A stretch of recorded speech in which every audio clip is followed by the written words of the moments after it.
ओम अज्ञानतिमिरान्धस्य ज्ञानाञ्जनशलाकया चक्षुरुन्मीलितं येन तस्मै श्रीगुरवे नमः। हे कृष्ण करुणा सिन्धु दीनबन्धु जगत्पते गोपेश गोपिका कान्त राधा कान्त नमस्तुते। तप्त काञ्चन गौरांगी राधे वृन्दावनेश्वरी वृषभानुसुते देवी प्रणमामि हरिप्रिये। वाञ्छाकल्पतरुर्भ्यक्ष कृपा सिन्धुभ्यैव च पतितानां पावनेभ्यो वैष्णवेभ्यो नमो नमः। जय श्री कृष्ण चैतन्य प्रभु नित्यानंद श्री अद्वैत गदाधर श्रीवासादि गौर भक्त वृंद। हरे कृष्ण कृष्ण कृष्ण हरे हरे, हरे राम राम राम हरे हरे। हरे कृष्ण। तो आप सभी का स्वागत है और हम कल से चर्चा कर रहे हैं श्री जगन्नाथ जी की लीलाओं के बारे में। कल हम चर्चा कर रहे थे कि किस प्रकार श्री जगन्नाथ जी का महाप्रसाद इस धराधाम पर उसका प्राकट्य हुआ, और आज हम चर्चा करने वाले हैं कि भगवान का यह विग्रह, यह रूप किस प्रकार से यह प्रकट हुआ, या भगवान के इस रूप के पीछे का रहस्य क्या है।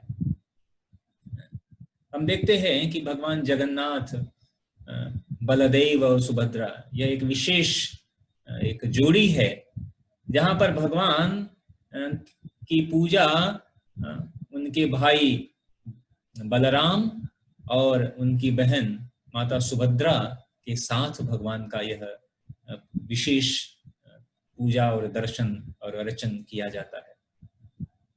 तो भगवान का यह जो रूप है, ऐसे तो भगवान के अनेकों अनंत रूप हैं, भगवान के अनंत रूप हैं, अनेक रूप हैं भगवान के, लेकिन यह जगन्नाथ जी का यह जो रूप है यह भक्तों को विशेष प्रिय है। और विशेष प्रिय होने का कारण यह है कि भगवान का यह जो रूप है जगन्नाथ जी के रूप में, यह रूप विशेष रूप से भक्त वत्सल है। यह भगवान का प्रेममयी रूप है। जब भगवान अपने भक्तों के प्रेम से वशीभूत होकर या जब द्रवित हो जाते हैं, करुणा अवतार भगवान का यह रूप है, जगन्नाथ जी का यह रूप। तो बहुत ही सुंदर यह कथा और यह वृत्तांत आता है कि यह भगवान का यह सुंदर रूप किस प्रकार से प्रकट हुआ। ऐसे तो भगवान का जो रूप है वह शाश्वत ही है।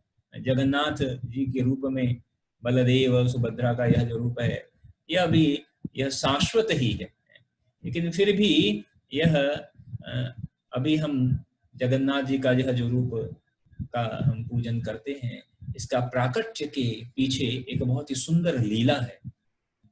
तो आज हम उसी लीला का हम चर्चा करेंगे। तो बात उस समय की है कि जिस समय भगवान द्वारिका में निवास किया करते थे, और भगवान जब द्वारिका में निवास किया करते थे तो कभी कभी जब भगवान जब निद्रा में लीन होते थे तो कभी कभी वो निद्रा से तुरंत जग जाते थे, और जग कर या कभी कभी निद्रा में भी वह वृंदावन, राधे और अपने गोप सखाओं को और गोपियों को इस प्रकार वह पुकारते थे। तो ऐसा भगवान का विशेष प्रेम वृंदावन और वृंदावन के भक्तों के साथ यह भगवान का यह प्रदर्शित करते थे।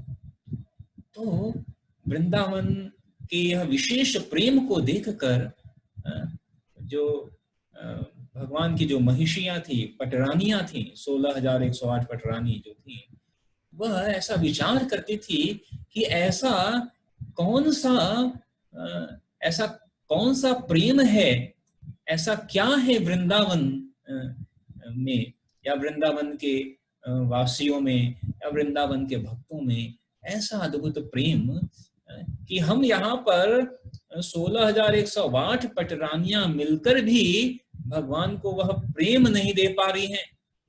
भगवान अभी भी बार बार वृंदावन को याद करते हैं, यमुना को याद करते हैं, नंद यशोदा को याद करते हैं, गोपियों को याद करते हैं, श्रीमती राधा रानी को याद करते हैं। तो जो पटरानियां थी, उनके मन में विशेष ऐसा उत्सुकता हुई कि ऐसा क्या है ब्रज में, हम ब्रज की लीलाओं को जानना चाहते हैं।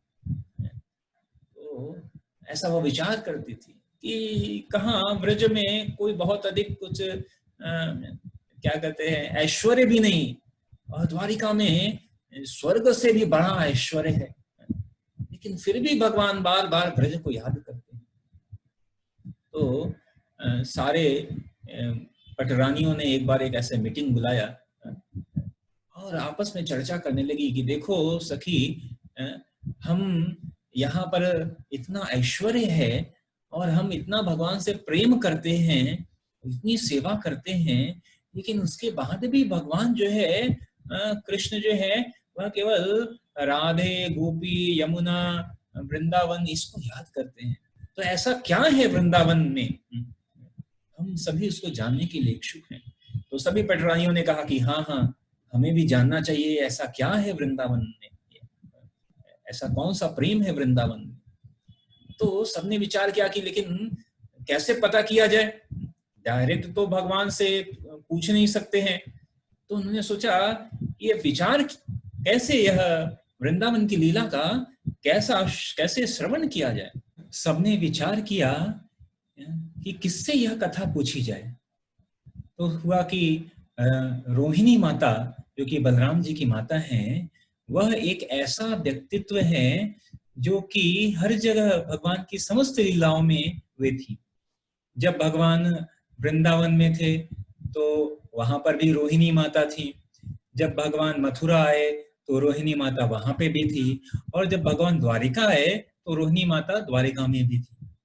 तो सारी पटरानियों ने कहा कि हम रोहिणी माता से जाकर अगर हम उनसे पूछें, क्योंकि वह रोहिणी माता वृंदावन की समस्त लीलाओं को जानती हैं, तो वो हमें वृंदावन की अद्भुत समुद्र लीलाएं जो हैं वो हमें बता सकती हैं। तो सभी पटरानियां जो है इकट्ठी हुई और रोहिणी माता के महल में गई। रोहिणी माता ने देखा, अरे यहाँ सारी आज पटरानियां एक साथ यहाँ पर उपस्थित हैं, जरूर ही कोई विशेष कार्य है। तो उन्होंने पूछा कि आज आप सब लोग यहाँ पर एक साथ कैसे। तो सारी पटरानियों ने कहा कि हमें आपसे एक विशेष कार्य है, हम आपसे कुछ पूछना चाहती हैं। तो रोहिणी माता ने कहा पूछिए। तो पटरानियों ने कहा कि हम जो है वृंदावन की लीला जानना चाहते हैं। हम जानना चाहते हैं कि ऐसा वृंदावन में क्या है जो कि इस द्वारिका में इतने ऐश्वर्य होने के पश्चात भी भगवान जो है दिन रात सोते जागते केवल वृंदावन के बारे में ही बात करते हैं, वृंदावन के बारे में ही बोलते हैं। वहाँ निद्रा में भी वह वृंदावन, राधे और ब्रज गोपियां, गोप सखाओं, नंद बाबा, यशोदा माता, यमुना मैया, इन सब के बारे में वह बोलते हैं। तो ऐसा क्या है, हम सब ब्रज की उन सारी लीलाओं को जानना चाहते हैं। तो रोहिणी माता ने कहा कि मैं तो ब्रज की लीला जो है, वृंदावन की लीला मैं तो बता दूंगी, लेकिन एक समस्या है। समस्या क्या है कि अगर कृष्ण को यह वृंदावन की लीला का पता चल गया, अगर उन्होंने एक बार भी वृंदावन के बारे में सुन लिया, तो फिर उन्हें कोई रोक नहीं सकता। वो इस द्वारिका को छोड़कर वृंदावन चले जाएंगे सदा के लिए और फिर वापस नहीं आएंगे। तो सारी पटरानियां डर गई कि अरे भगवान चले जाएंगे तो हम जीवित कैसे रहेंगे। तो उन्होंने कहा कि माता कोई उपाय है, क्योंकि हम भगवान के बिना नहीं रह सकते, लेकिन साथ ही साथ हमें वृंदावन की जो लीलाएं हैं वह भी सुननी है। तो रोहिणी माता ने कहा कि ठीक है, तो हम वृंदावन की कथा इसका हम करेंगे, लेकिन इसका आयोजन गुप्त रूप में हम करेंगे और किसी को पता नहीं चलना चाहिए कि हम वृंदावन की कथा कर रहे हैं। तो सभी पटरानियों ने कहा कि ठीक है माता, हम इसको गुप्त रूप में करेंगे, किसी को नहीं बताएंगे। तो दिन तय हुआ, समय तय हुआ वृंदावन की कथा का, और तय हुआ कि जब भगवान अपने राज्य कार्य के लिए जाएंगे तो भगवान के जाने के पश्चात हम यह कथा गुप्त रूप में करेंगे। तो इस प्रकार से यह सुनिश्चित हुआ।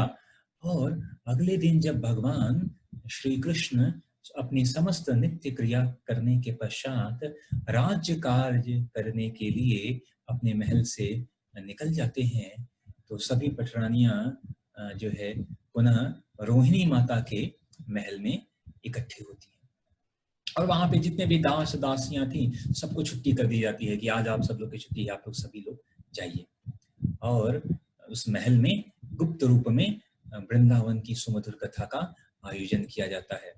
तो रोहिणी माता को उच्च सिंहासन स्थान पर बिठाया जाता है और समस्त पटरानियां जो है स्थान लेकर भगवान की वृंदावन की लीला को सुनने के लिए आतुर हो जाती है। तो माता कहती है देखो, हम कथा तो कर रहे हैं लेकिन कुछ और सुरक्षा का प्रबंध किया जाए। तो वहां पर पास में सुभद्रा महारानी थी, तो उन्होंने कहा कि ऐसा करिए, सुभद्रा महारानी को हम द्वारपाल नियुक्त कर देते हैं। तो महल का दरवाजा बंद कर देते हैं और सुभद्रा महारानी वहां पर द्वार पर पहरा देंगी, जिससे कि अगर आता है या कृष्ण आते हैं तो वो क्या करेंगे कि कुछ आवाज कर देंगी और हम लोग सचेत हो जाएंगे और कथा करना बंद कर देंगे, जिससे कि कृष्ण जो है उनको वृंदावन की जो है वृंदावन का कोई शब्द उन्हें सुनाई नहीं पड़ना चाहिए। तो ऐसा तय हुआ। तो सुभद्रा महारानी अब क्या करती, माता रोहिणी की आज्ञा थी, तो सुभद्रा महारानी को नियुक्त किया गया द्वारपाल के रूप में। तो महल के दरवाजे को बंद करके सुभद्रा महारानी जो है वहां पर पहरेदारी करने लगी। और इधर रोहिणी माता वृंदावन की अद्भुत सुमधुर कथा प्रारंभ करती हैं। वो प्रारंभ करती हैं कि किस प्रकार वृंदावन के समस्त वासी, यहाँ तक कि गाय बछड़े, सभी भगवान से इतना प्रेम करते थे। तो वृंदावन के गोपियों की अद्भुत प्रेम गाथा, वृंदावन के गोप सखाओं, वृंदावन के जो है नंद महाराज, यशोदा मैया और विशेष रूप से श्रीमती राधा रानी, उन सब की जो है सुमधुर कथा जब रोहिणी माता प्रारंभ करती हैं तो सारी पटरानियां जो हैं उस वृंदावन की अद्भुत लीला में निमग्न हो जाती हैं। इधर माता रोहिणी जो है वृंदावन की कथा करती रहती हैं और उनकी आंखों से अश्रुधारा बहने लगती है। समस्त पटरानियां वृंदावन की ऐसी अद्भुत कथा को सुनते सुनते उनके आंखों से भी अश्रुधारा बहने लगती है। और इधर सुभद्रा महारानी जो है द्वार पे खड़े होकर सोच रही कि अरे इधर वृंदावन की लीला ऐसा चल रही है और मैं सुन सकती थी, लेकिन इतना अवसर मिला था और मैं सुन नहीं पा रही हूँ। तो सुभद्रा महारानी क्या की कि द्वार तो बंद था, किवाड़ के पास जो दरवाजे है उस दरवाजे के पास ऐसे कान लगाकर ऐसे सुनने लगी कि अंदर क्या चल रहा है, कौन सी कथा हो रही है। और सुभद्रा महारानी कान लगाकर ऐसे सुन रही हैं और सुनते सुनते वो भी, सुभद्रा महारानी भी निमग्न हो गई वृंदावन की कथा में। ऐसी कथा है वृंदावन की, वृंदावन के भक्तों की, भगवान और भगवान के भक्तों के बीच की जो प्रेममयी आदान प्रदान है। तो सुभद्रा महारानी इसको सुन रही हैं और सुनते सुनते सुभद्रा महारानी के भी वह भी भाव विभोर हो गई। ऐसी सुंदर कथा है। और कहते हैं कि सुभद्रा महारानी सुनते सुनते इतना निमग्न हो गई कि उनकी जो आंखें हैं वो आंखें ऐसे बड़ी बड़ी हो गई और भगवान की जो सुंदर कथा है, श्रवण करते करते सुभद्रा महारानी जैसे एक जड़वत हो गई, जैसे एक जो है मूर्ति जैसे हो जाती है, जड़ जैसा हो गई, उनके हाथ पैर सिकुड़ने लगे ऐसे। और सुभद्रा महारानी जो है एकदम ऐसे सुन रही है, अब उनको होश नहीं रहा, हालांकि वो पहरेदारी करने आई थी कि कोई आ न सके। और ऐसे सुभद्रा महारानी की स्थिति अजीबोगरीब हो गई। और तब तक उधर बलराम जी आ गए। बलराम जी ने देखा, अरे ये बहन सुभद्रा क्या कर रही है, दरवाजा बंद है और वो दरवाजे में कान लगाए हुए है, और इसकी ऐसी ऐसी हालत कैसे हो गई है। तो बलराम जी ने कहा, अंदर कुछ तो लग रहा है, कुछ चल रहा है। तो बलराम जी ने भी सुभद्रा महारानी के बगल में गए और उन्होंने भी कान लगा दिया कि अंदर क्या चल रहा है। और बलराम जी ने भी कान लगाया और बलराम जी को भी अंदर सुनाई पड़ा कि अरे वृंदावन की कथा चल रही है। और बलराम जी भी उस कथा को सुनकर बलराम जी की भी जो है उस कथा में निमग्न हो गए। और इधर सुभद्रा महारानी कान लगाए हैं और उनके बगल में बलराम जी भी कान लगाकर सुन रहे हैं। और बलराम जी भी उस कथा को सुनकर वो भी भावावेश में आ गए, उनके भी आंखें ऐसे बड़ी बड़ी हो गई, हाथ पैर ऐसे सिकुड़ने लगे।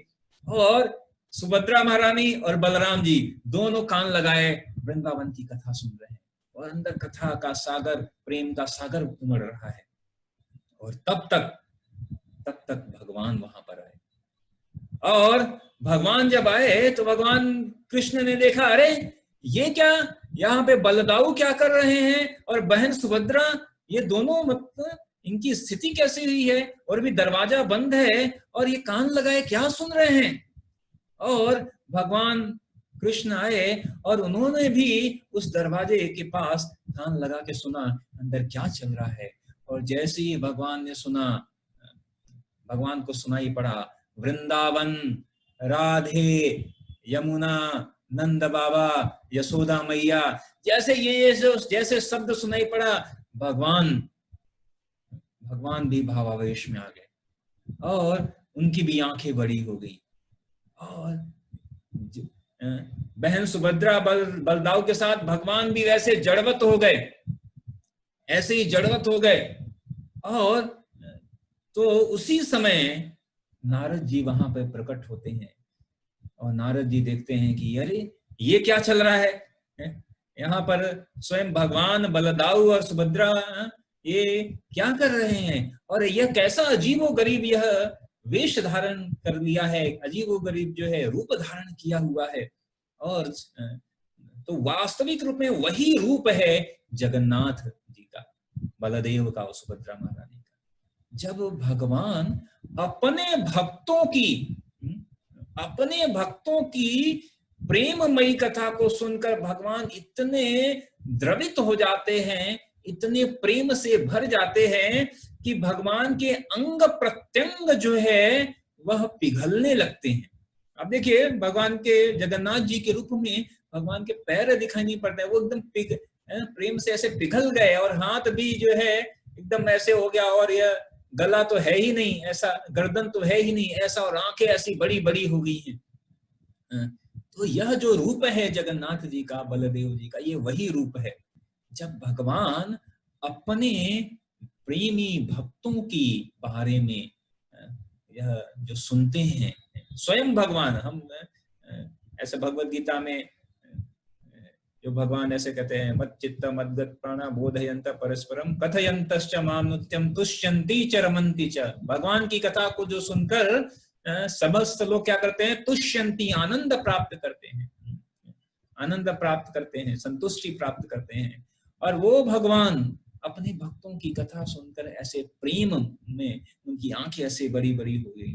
कई बार कहते हैं कि जगन्नाथ जी की आंखें कैसे है, एक कैमरे के समान है, इतनी बड़ी बड़ी, और वो बड़ी बड़ी आंखों से अपने भक्तों को देखना चाहते हैं, अपने भक्तों को देखना चाहते हैं। इसीलिए जगन्नाथ रथ यात्रा में या जगन्नाथ जी के आगे लोग गाते हैं, जगन्नाथ स्वामी नयन पथगामी, नयन पथगामी भवतु।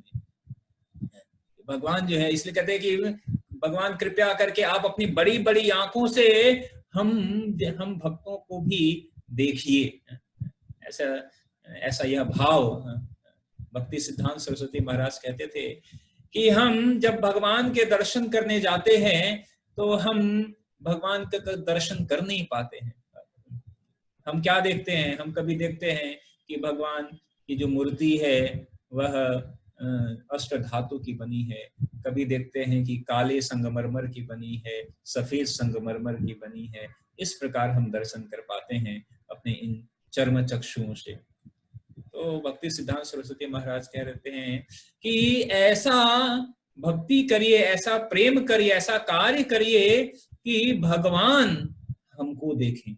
जब हम भगवान के मंदिर में जाए तो हम इस भाव से कि भगवान मैं आ गया, कृपया करके मेरे ऊपर भी कृपा की एक दृष्टि तो डालिए। तो भगवान अगर देखना चाहे, हम तो अभी कई बार हम इतनी क्षमता नहीं है, इतने पवित्र और नहीं है कि हम साक्षात भगवान को देख सकें। ऐसे विग्रह के रूप में भी भगवान साक्षात ही हैं, लेकिन भगवान अगर हमें देखना चाहें तो भगवान बहुत आसानी से हमें देख सकते हैं। तो यह जगन्नाथ जी का यह जो विशेष जो रूप है, यह इस प्रकार इस धराधाम पर प्राकट्य हुआ। और फिर जब नारद जी ने उस रूप को प्रणाम किया, सभी जो है भगवान जगन्नाथ, कृष्ण, बलराम, सुभद्रा सभी जो है उस रूप में मूर्छित हो गए थे। वैसे उस कथा को सुनकर, उसी जो भगवान भक्तों की प्रेममयी कथा आदान प्रदान को सुनकर ऐसे विशेष रूप या ऐसे मूर्छित हुए भगवान, प्रेम के सागर, प्रेम के द्वारा मूर्छित हुए भगवान ही जगन्नाथ जी। तो आप समझ सकते हैं कि जगन्नाथ जी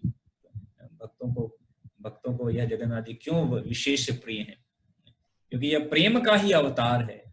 यह जगन्नाथ जी क्या है? प्रेम अवतार है।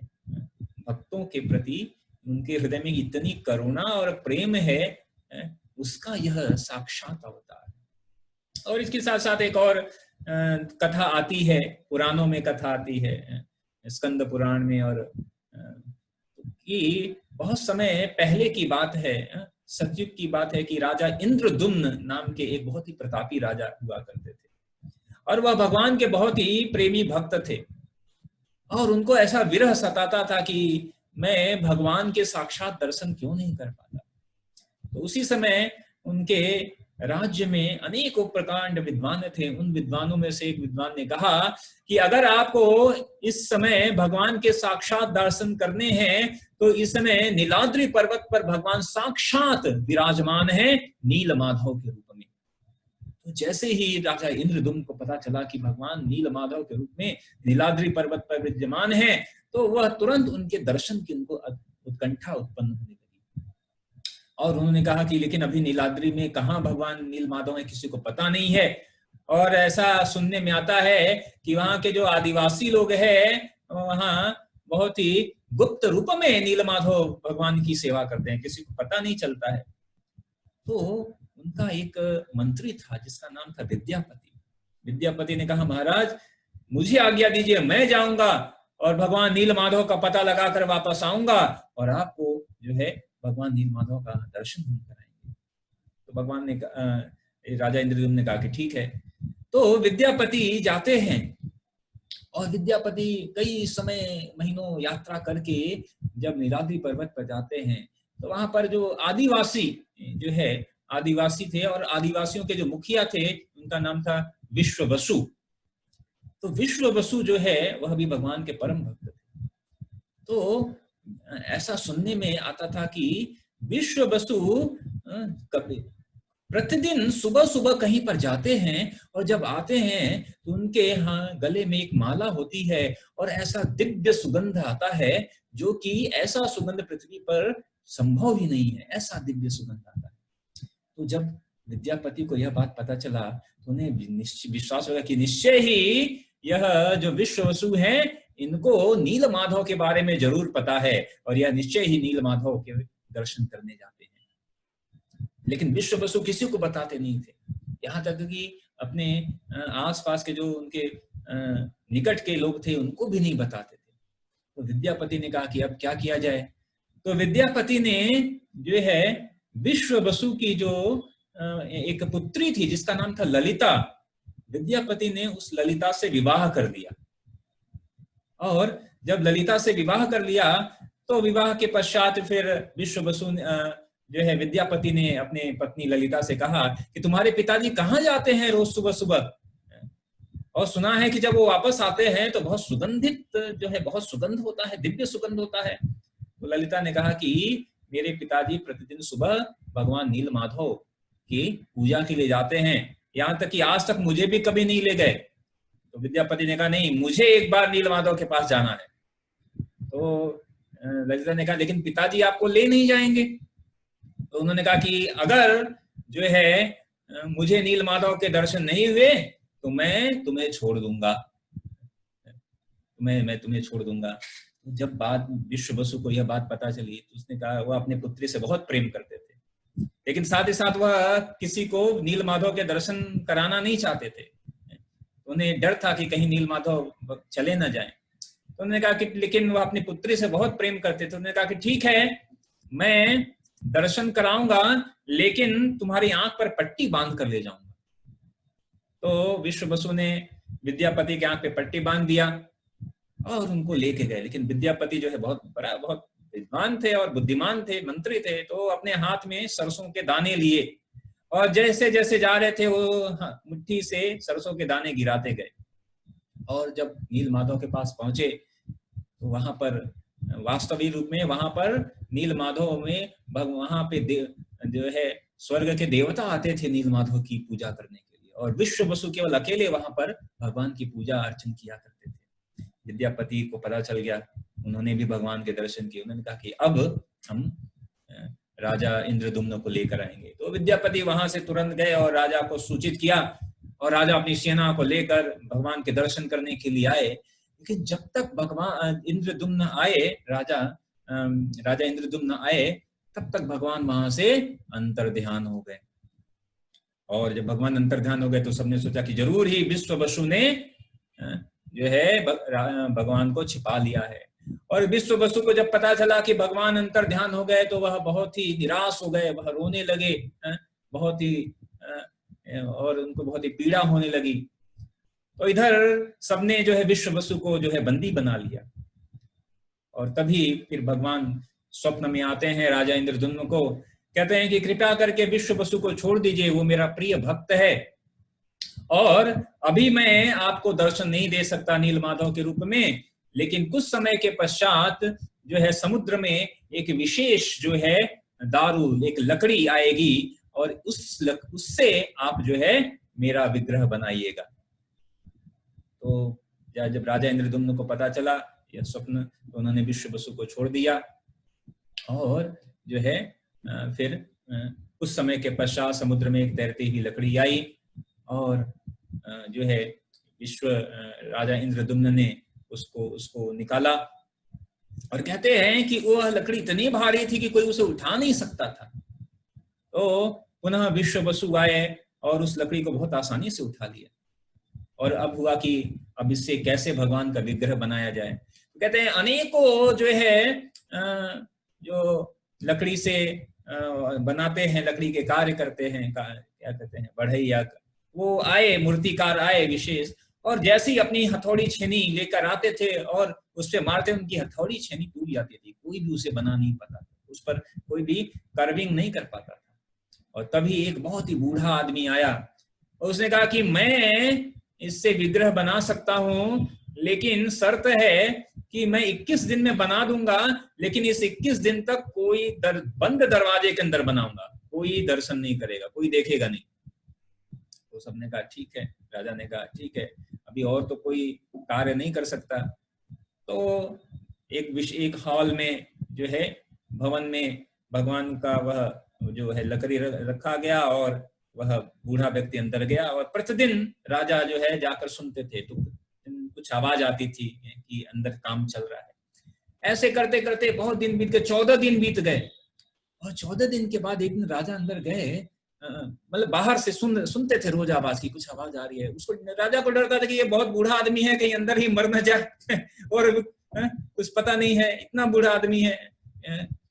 तो 14 दिन के बाद वह आवाज आनी बंद हो गई। तो इंद्रदुम्न को चिंता हुई, अरे कहीं बूढ़ा व्यक्ति है, अंदर मरमरा ना गया हो, क्या है, और आवाज भी नहीं आ रही है। तो इतनी उत्कंठा हो गई राजा इंद्रद्युम्न को, उन्होंने दरवाजे को खोला और दरवाजा खोला था, देखा कि अंदर कोई व्यक्ति नहीं है, कोई नहीं है। और फिर उन्होंने देखा कि भगवान का विग्रह तो है लेकिन उनके पैर नहीं है, उनकी हाथ भी है, हाथ है वो भी अधूरे हाथ जैसे लग रहे हैं, और जो है गर्दन भी नहीं है, और एक विशेष रूप है। तो उन्होंने उनको फिर बहुत ही पश्चाताप हुआ कि वो मैंने जल्दी ही यह दरवाजा खोल दिया और वह बूढ़ा कहीं चला गया। फिर उसने कहा था कि अगर एक बार दरवाजा खोल लोगे तो मैं फिर आगे नहीं बनाऊंगा, चला जाऊंगा। तो वह पश्चाताप करने लगे कि अरे मेरे कारण भगवान का रूप, भगवान का विग्रह नहीं बन पाया, अधूरा विग्रह बना, और पश्चाताप करने लगे। फिर उसी समय जो है ऐसा आकाशवाणी हुई और यह जो रूप है यह भगवान का अधूरा रूप नहीं है, यह स्वयं जगन्नाथ जी ही हैं, यह भगवान का पूर्ण रूप है। और जो है, और वह कोई व्यक्ति सामान्य व्यक्ति नहीं था, वह स्वयं विश्वकर्मा जी थे, स्वयं विश्वकर्मा जी थे। तो फिर हुआ कि तो इंद्रद्युम्न को बहुत प्रसन्नता हुई, उन्होंने कहा कि अब भगवान का हम बड़ा मंदिर बनाएंगे। तो इंद्रद्युम्न ने पहली रथ यात्रा निकाली, उस भवन से लेकर भगवान का विशाल मंदिर बनाया और उस मंदिर तक भगवान को लेकर गए। अभी हुआ कि भाई प्राण प्रतिष्ठा किया जाए मंदिर में, तो प्राण प्रतिष्ठा करने के लिए उन्होंने कहा कि हम ब्रह्मा जी को बुलाएंगे, मेन पुरोहित। तो इंद्रद्युम्न जाते हैं ब्रह्मा जी के पास, और ब्रह्मा जी के पास जब जाते हैं तो वहां जाने के बाद ब्रह्मा जी थोड़ा व्यस्त रहते हैं। तो फिर थोड़ी देर के बाद ब्रह्मा जी कहते हैं क्या क्या बताइए किस कारण से आना हुआ। उन्होंने कहा कि हम जो है भगवान का मंदिर स्थापन कर रहे हैं और इसलिए आपको बुलाने के लिए आए हैं, आप चलिए प्राण प्रतिष्ठा के लिए। ब्रह्मा जी ने कहा कि आप यहाँ पर आए ब्रह्मलोक तक, अब तब तक कई युगों युगों बीत गए हैं, आपकी कई पीढ़ियां बीत गई हैं। तो उनको बहुत ही आश्चर्य हुआ कि अरे अब क्या किया जाए। उन्होंने कहा लेकिन घबराने की बात नहीं है, भगवान का मंदिर और भगवान का विग्रह अभी भी एज इट इज है। और फिर ब्रह्मा जी उनके साथ जाते हैं और फिर उस समय विश्व जो है इंद्रद्युम्न के कई पीढ़ियां बीतने के बाद उनकी कई जो है आने वाली जो पीढ़ी है वह राज कर रही थी। उनको भी विश्वास नहीं था कि जब इंद्रद्युम्न वहां पहुंचे, उन सबको लगा कि इंद्रद्युम्न राजा तो जो है वह